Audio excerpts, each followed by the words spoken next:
Olá! A nossa lição de número 10 da Escola Sabatina tem como título Fazendo o Impensável. Por que ela tem esse título? Porque, obviamente, Cristo morrer na cruz por pecadores é algo impensável, não apenas para seres humanos, mas também para anjos e seres celestiais. Quem na eternidade imaginaria que um dia o Criador do universo, a segunda pessoa da divindade, se transformaria num ser humano e morreria para pagar a dívida que o próprio ser humano tinha para com a lei dele? Isso é algo tão impensável que a Bíblia nos mostra que os anjos anelam cada vez mais se aprofundarem no plano de salvação. Isso está, por exemplo, aqui em 1 Pedro, capítulo 1, versículo 12. Veja que interessante. A eles foi revelado que, não para si mesmos, mas para vós outros, ministravam as coisas que agora vos foram anunciadas por aqueles que, pelo Espírito Santo enviado do céu, vos pregaram o Evangelho. Coisas essas que os anjos anelam perscrutar. Então os anjos anelam cada vez mais entender o plano de salvação, porque realmente o próprio Deus dar a sua vida para pagar a dívida que pecadores tinham para com a lei dele mesmo era algo realmente impensável. Paulo chega a dizer em 1 Coríntios 2,7 o seguinte: mas falamos a sabedoria de Deus em mistério, outrora oculta, a qual Deus pré-ordenou desde a eternidade para a nossa glória. Então, o plano de salvação é algo realmente impensável, até mesmo foi algo impensável até mesmo para os seres celestiais, que de acordo com a Bíblia anelam perscrutar o plano de salvação. Mas Deus, no seu amor, além de nos salvar, ele revela com séculos de antecedência como seria o sofrimento de Cristo, como seria o sofrimento do Messias. E nós estamos estudando o livro de Isaías. E hoje, nessa semana, na verdade, nós estudaremos os capítulos 50, 52 e 53.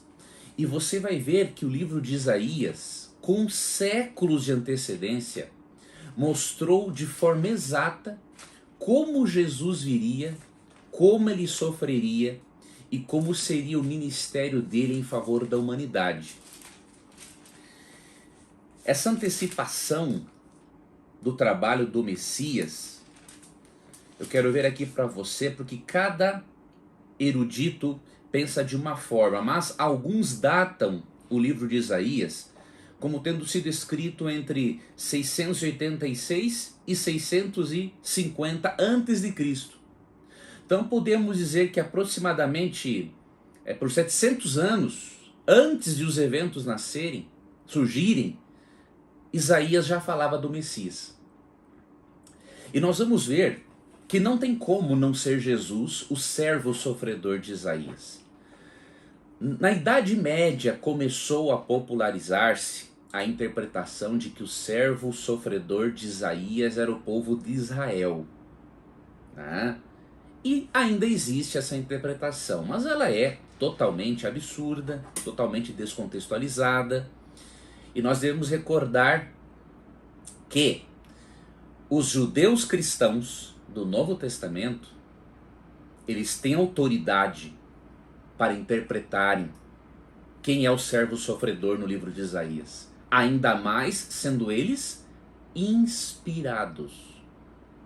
Porque 2 Pedro 1, 20 e 21 diz que nenhuma profecia provém de particular interpretação ou elucidação em algumas traduções. Porém, homens santos falaram da parte de Deus, movidos pelo Espírito Santo. Então eu dou muito crédito aos judeus cristãos do Novo Testamento que fizeram a identificação do servo sofredor com Cristo, porque eles, além de terem convivido, muitos deles pessoalmente com Cristo, para verem suas obras, sua pessoa e seu caráter, eles foram inspirados pelo Espírito Santo. Então precisamos dar crédito a eles, que foram testemunhas oculares e que foram inspirados, tá? Vamos começar aqui identificando o servo sofredor, ou seja, o nosso Salvador, no livro de Isaías, a partir do capítulo 50. Nós já fizemos isso, já identificamos Jesus em outras passagens, né? Em Isaías 7,14, vimos que o profeta profetizou que ele nasceria de uma virgem. Com quantos anos de antecedência? 686 anos, 650 ou 700 anos. Depois, ele aparece no capítulo 9, como Deus forte, Pai da eternidade e Príncipe da paz. Capítulo 11, ele aparece como descendente de Davi. E agora vamos ver no capítulo 50, né, outra menção ao Messias, ao Salvador.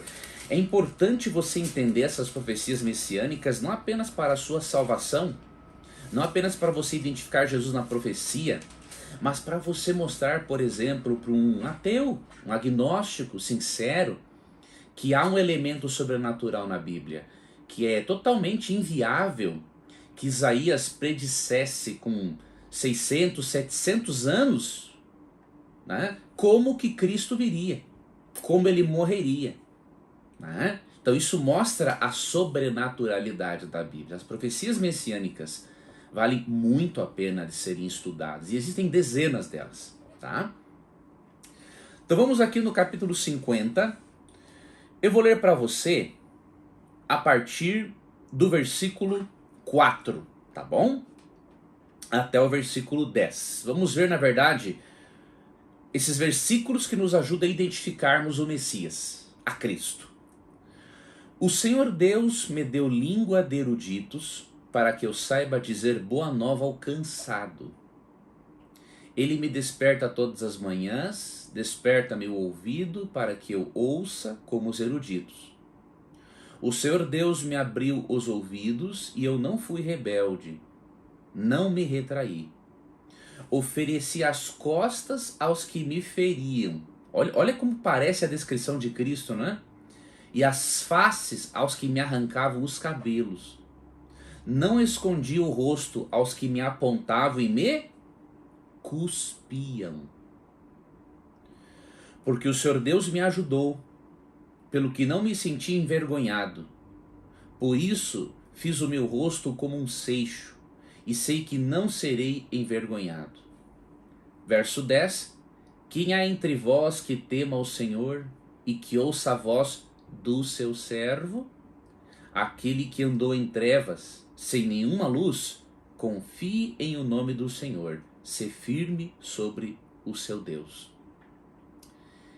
Aqui no final desse verso há uma razão muito bonita, né, para nós confiarmos em Deus, mesmo que tenhamos andado em trevas, porque o Messias viria e morreria por nós.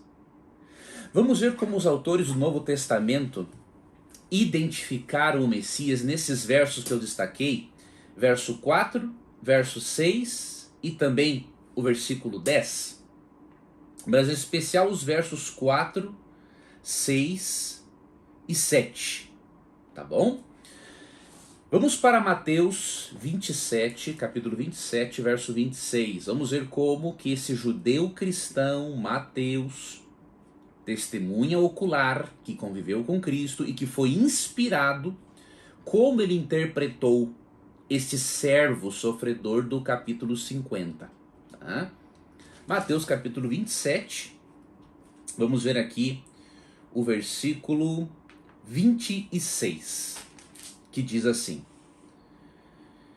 Então Pilatos lhes soltou Barrabás, e após haver açoitado a Jesus, entregou-o para ser crucificado.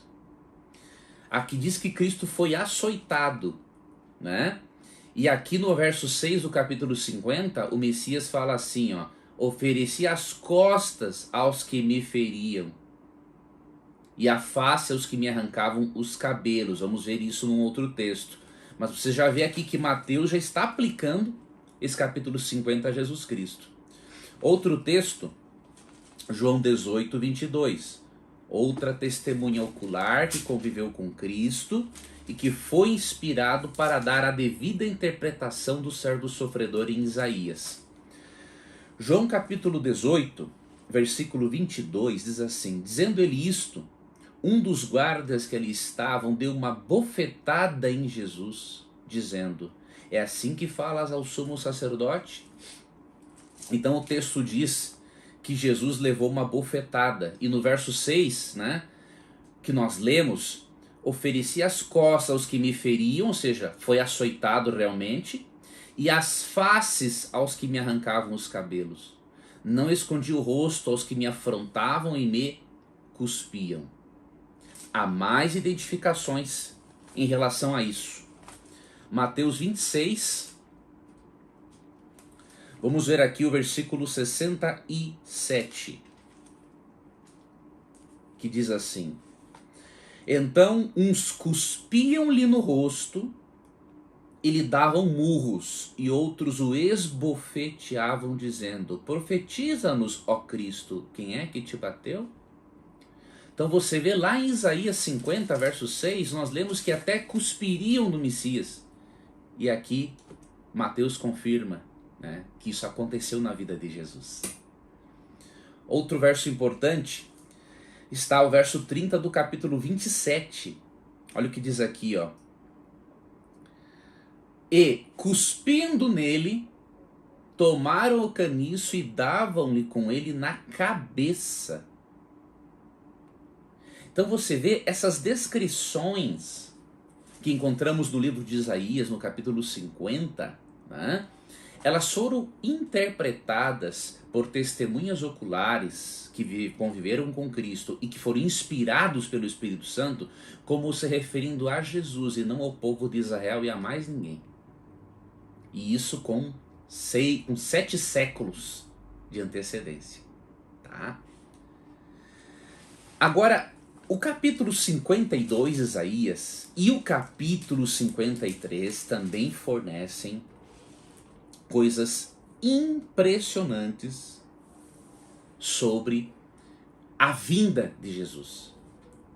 Esses capítulos também mostram a sobrenaturalidade da Bíblia em apresentar esses acontecimentos com mais ou menos 7 séculos de antecedência. Vamos ler aqui Isaías 52 a partir do verso 13 e vou ler alguns versos de Isaías 53. E aí vamos para o Novo Testamento para vermos como que os judeus cristãos inspirados e testemunhas oculares interpretaram esses capítulos, ok? Isaías 52, 13. Eis que o meu servo procederá com prudência, será exaltado e elevado e será muito sublime. Como pasmam muitos à vista dele, pois o seu aspecto estava muito desfigurado, mais do que de outro qualquer, e a sua aparência mais do que a de outros filhos dos homens. Você vai perceber na leitura do Novo Testamento que realmente Jesus Cristo, açoitado, com uma coroa de espinhos, crucificado, o aspecto dele foi desfigurado realmente. Então aqui profetiza como que o Messias ficaria após a tortura que iria sofrer. Capítulo 53 agora. Quem creu em nossa pregação e a quem foi revelado o braço do Senhor? Porque foi subindo como renovo perante ele e como raiz de uma terra seca. Renovo porque ele é descendente de Davi, não é? Como se fosse um brotinho, uma plantinha que brotaria do tronco de Davi, como já estudamos em Isaías 11. Perante ele e como raiz de uma terra seca. Não tinha aparência nem formosura. Olhámo-lo, mas nenhuma beleza havia que nos agradasse. era desprezado e o mais rejeitado entre os homens. Não é entre as nações. Então a interpretação de que o servo sofredor é Israel não tem lógica. Homem de dores e que sabe o que é padecer. E como um de quem os homens escondem o rosto, era desprezado e dele não fizemos caso. Certamente ele tomou sobre si as nossas enfermidades e as nossas dores levou sobre si.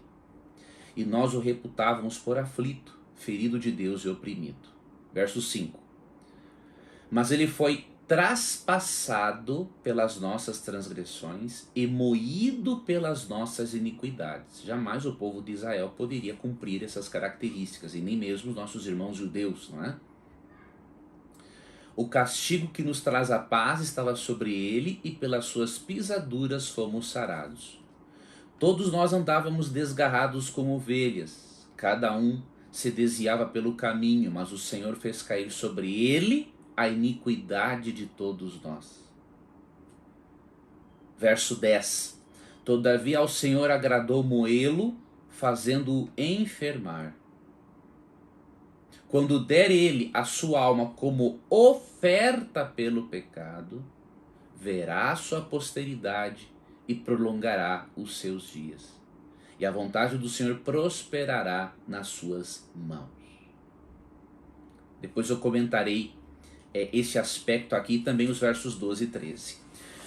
Esses versos que eu li, a partir do capítulo 53, verso 12, depois Isaías 54, 1 a 4, depois 6 e depois verso 10, vamos ver como que, repito, judeus, cristãos, testemunhas oculares e inspirados, como eles interpretaram esses capítulos aqui, tá? Vamos para o Novo Testamento e eu vou dar uma série de versículos para você. Mateus capítulo 8, versículo 17. Para que se cumprisse o que fora dito por intermédio do profeta Isaías. Ele mesmo tomou as nossas enfermidades e carregou as nossas doenças.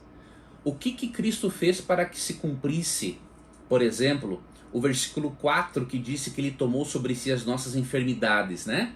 No verso 16, chegada a hora trouxeram-lhe muitos endemoniados, e ele meramente com a palavra expeliu os espíritos e curou todos os que estavam doentes, para que se cumprisse o que fora dito por intermédio do profeta Isaías, lá no capítulo 53, verso 4. Ele mesmo tomou as nossas enfermidades e carregou as nossas doenças. Então, Mateus interpretou o verso 4 de Isaías como uma referência a Jesus, expulsando demônios e curando as doenças das pessoas na sua primeira vinda. Vamos ler Mateus 26, 63. Jesus, porém, guardou silêncio. E o sumo sacerdote lhe disse: eu te conjuro pelo Deus vivo, que nos digas se tu és o Cristo, o Filho de Deus. Então, Jesus, diante dos acusadores, ele guardou silêncio. E nós podemos ver em Isaías 53, né, que ele exatamente viria desta forma: um cordeiro, né, que seria levado ao matadouro. Um cordeiro que em silêncio vai ao matadouro. Por isso que Cristo muitas vezes é comparado a um cordeiro, né? Porque na forma dele se portar diante dos seus acusadores, ele demonstra a sua paz, a sua tranquilidade, a aceitação de que ele seria o sacrifício pela humanidade. Outro versículo, João 1,29, não é? Quando Jesus se aproxima de João Batista, João Batista diz assim: eis o Cordeiro de Deus que tira o pecado do mundo. Né? E nós lemos aqui em Isaías, né? Capítulo 53, verso 10, na segunda parte, que diz assim: quando der ele a sua alma como oferta pelo pecado. E João Batista o chama: eis o Cordeiro de Deus que tira o pecado do mundo. Então os autores interpretaram Jesus como oferta pelo pecado. Outro texto, João 12, verso 38. Nós vamos ler vários versos. Eu quero deixar você bem munido de texto bíblico para que você possa entender de forma definitiva que Isaías fala de Jesus Cristo, tá? João 12, 38 diz assim: Senhor, quem creu em nossa pregação? E a quem foi revelado o braço do Senhor? Por isso não podiam crer, porque Isaías disse ainda: cegou-lhes os olhos e endureceu-lhes o coração. E no verso 37, e embora tivesse feito tantos sinais na sua presença, não creram nele, para se cumprir a palavra do profeta Isaías que diz: Senhor, quem creu em nossa pregação e a quem foi revelado o braço do Senhor?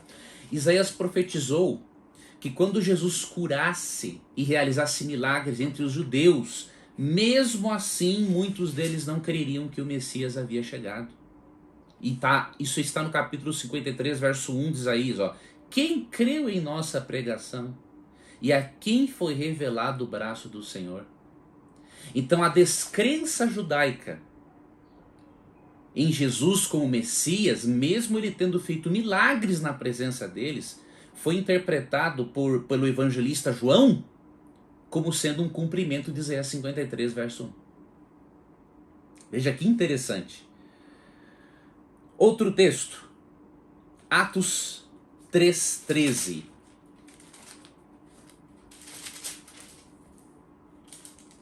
Que diz assim: O Deus de Abraão, de Isaque e de Jacó, o Deus de nossos pais, glorificou o seu servo, Jesus, a quem vós traístes e negastes perante Pilatos, quando este havia decidido soltá-lo. Então aqui ele já vai mais direto falando, né, que Jesus Cristo, que o servo sofredor de Isaías é o servo Jesus. Mais um autor judeu inspirado, nesse caso Pedro, identifica o servo sofredor com Cristo. Vamos para Romanos 4, 25.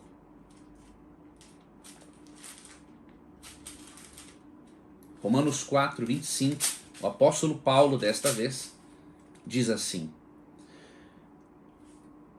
o qual foi entregue por causa das nossas transgressões e ressuscitou por causa de nossa justificação.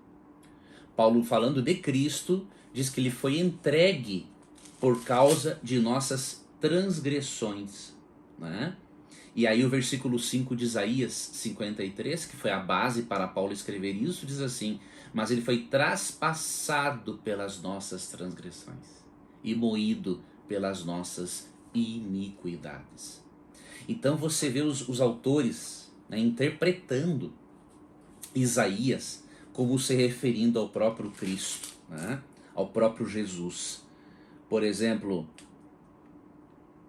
aqui em Romanos 10,16, é um outro texto para você avaliar, diz assim: mas nem todos obedeceram ao Evangelho, pois Isaías diz: Senhor, quem acreditou na nossa pregação? Mais uma vez ele mostra, Paulo também interpreta Isaías 53:1 como uma referência a Jesus Cristo. E, para finalizar, tem muitos outros textos que eu tinha anotado aqui, mas eu vou ler para você um outro de 1 Pedro. 1 Pedro capítulo 1, ou é capítulo 2? Capítulo 2, tá? 1 Pedro capítulo 2, versículos 22 a 25. Diz assim: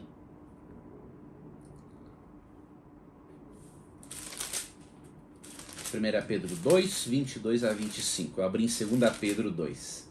Aqui, o qual não cometeu pecado, nem dolo algum se achou em sua boca, pois ele, quando ultrajado, não revidava com ultraje, quando maltratado, não fazia ameaças, mas entregava-se àquele que julga retamente, carregando ele mesmo em seu corpo sobre o madeiro os nossos pecados, para que nós, mortos para os pecados, vivamos para a justiça. Por suas chagas fostes sarados, porque estáveis desgarrados como ovelhas, Agora, porém, vos convertestes ao pastor e bispo da vossa alma. Além de apresentar aqui Jesus como carregando o seu corpo sobre o madeiro, os nossos pecados, aqui é dito, né, que nós éramos como ovelhas desgarradas. E Isaías, né, fala a mesma coisa no verso 6, ó. Pois nós andávamos desgarrados como ovelhas, cada um se desviava pelo seu caminho, mas o Senhor fez cair sobre ele a iniquidade de todos nós. Então não resta dúvida alguma de que os autores, judeus cristãos, muitos deles testemunhas oculares dos eventos na vida de Cristo, interpretaram o servo sofredor de Isaías 50, 52 e 53 como sendo uma referência a Jesus Cristo. E você vê que o cumprimento é exato. Com séculos, mais ou menos 7 séculos de antecedência, a Bíblia profetizou que Cristo viria pela primeira vez, a forma como ele morreria e o porquê. Para ele assumir sobre si a culpa pelos nossos pecados.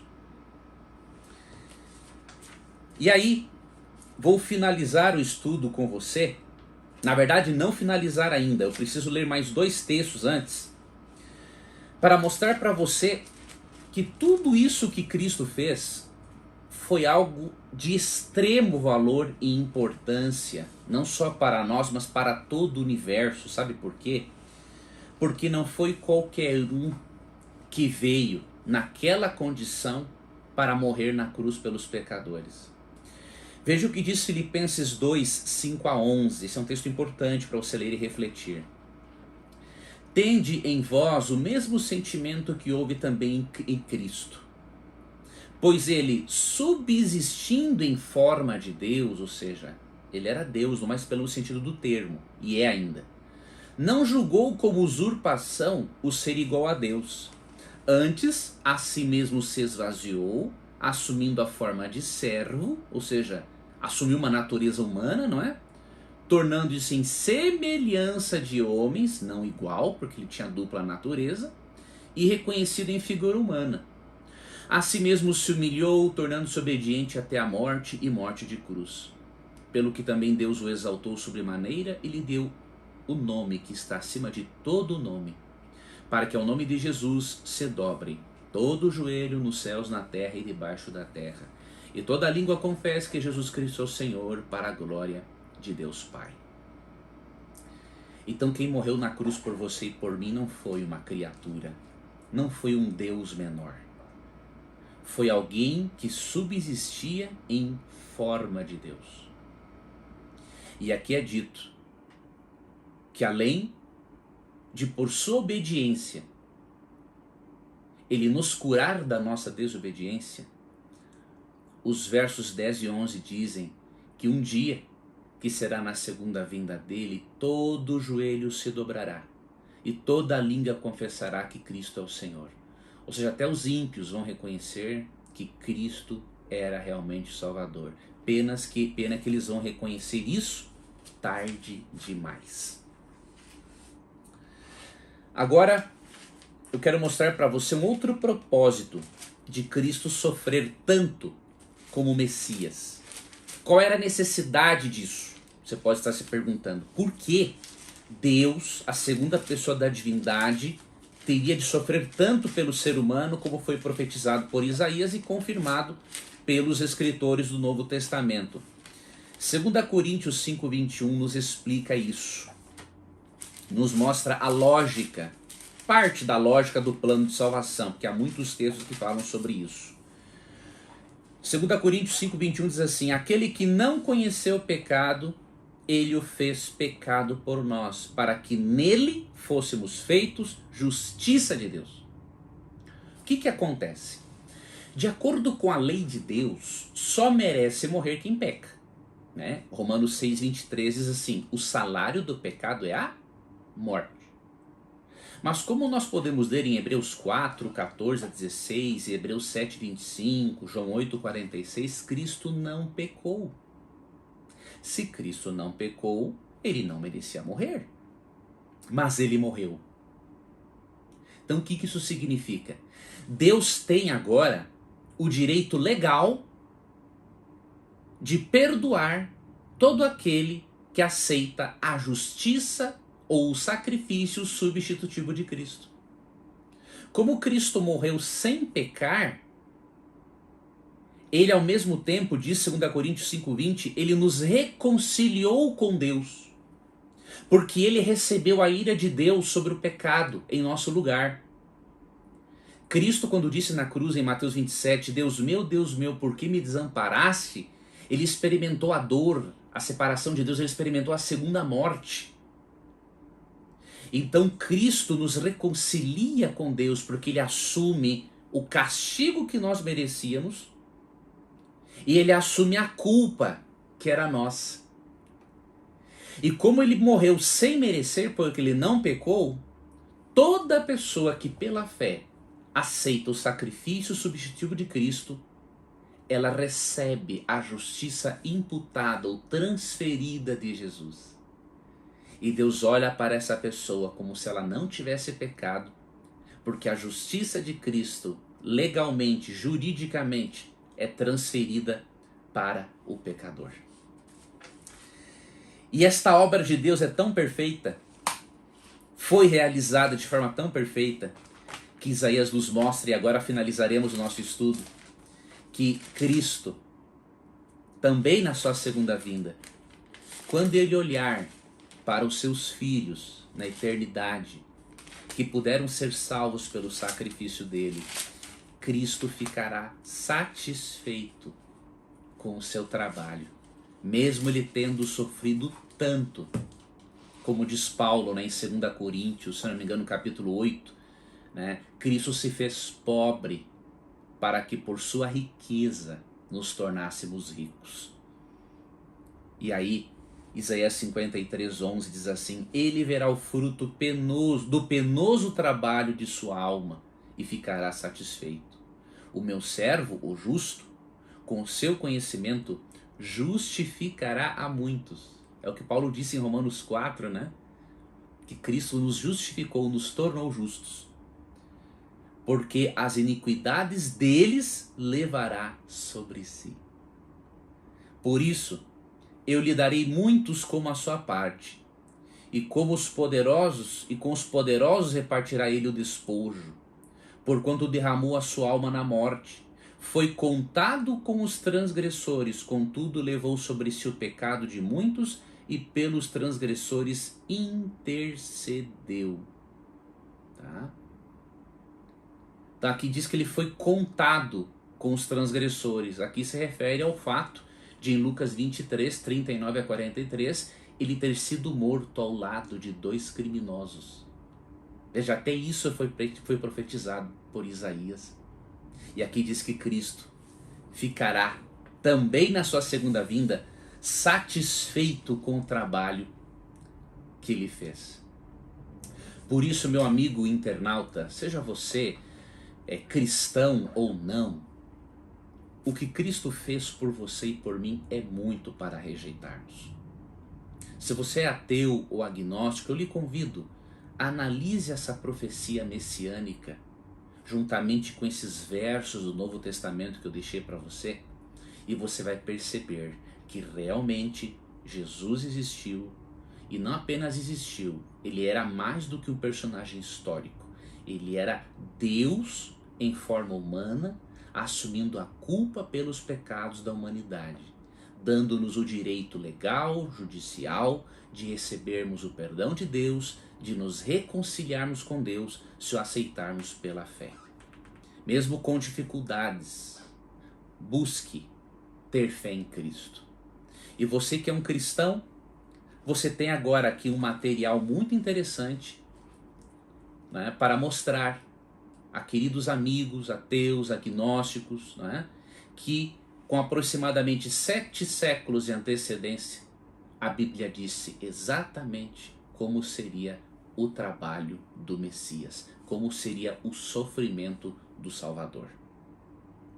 Obrigado por você ter acompanhado esse estudo. Na semana que vem, nós vamos para a 11ª lição. São 13 lições, né, no total. em que vamos analisar o livro de Isaías. E nós vamos estudar os capítulos 55 e 58 de Isaías. Eu espero que você acompanhe também o estudo. E num próximo vídeo eu também vou responder as perguntas, as dúvidas que ficaram na mente de vocês referentes ao estudo desta semana. Um ótimo estudo para você, uma ótima semana e que Deus te abençoe.